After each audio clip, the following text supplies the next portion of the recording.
में जादू बा, दिलवा हो गया लूस। जब से देख ली तोरा के लाइफ हो गया फिसरूस। तू हंसी तो न लगला जैसे फुल सनशाइन, साथ रहे तू हमार बस यही ड्रीम लाइन।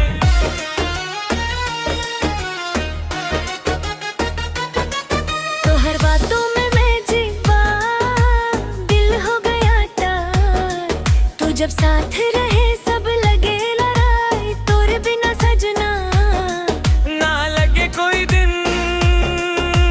तू ही बाविन, तू ही बा हमारे लो, तू ही बाविन, तू ही बा हमारी बा, तू ही बाविन। दिलवा के कनेक्शन हो गया रे, तोहरे नाम पे अफेक्शन हो गया रे।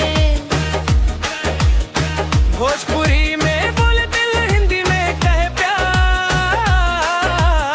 तू ही बा मेरी जान, तू ही मेरा संसार।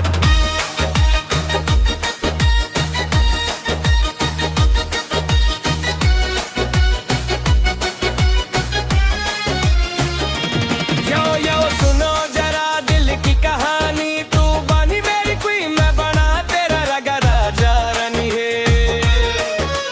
सेल्फी लेते साथ फुल HD में प्यार, इंस्टा पे ट्रेंडिंग बा हमारी ये यार। मौजी वाला लव स्टिकर वाली बात, दिन भर चैटिंग और रात भरी बात। रात के चांद में तो हर ही चेहरा, सपना में आके कहे तू ही मेरे डर।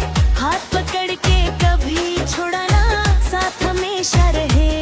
यही वादा, यही वादा, यही वादा, यही वादा। दिलवा के कनेक्शन हो गया रे, तोरे नाम पे अफेक्शन हो गया रे। भोजपुरी में बोले दिल, हिंदी में कहे प्यार। तू ही बा मेरी जान, तू ही मेरा संसार।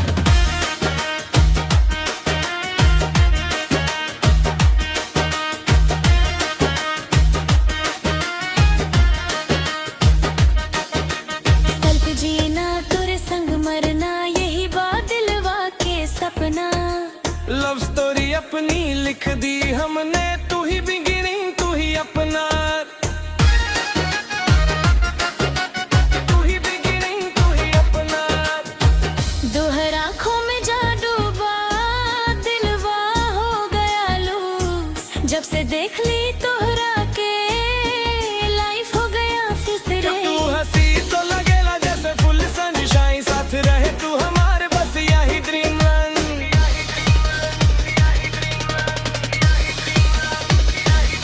तू ही बा हमारे लव, तू ही बा दिलवा के कनेक्शन हो गया रे, तोहरे नाम पे अफेक्शन हो गया।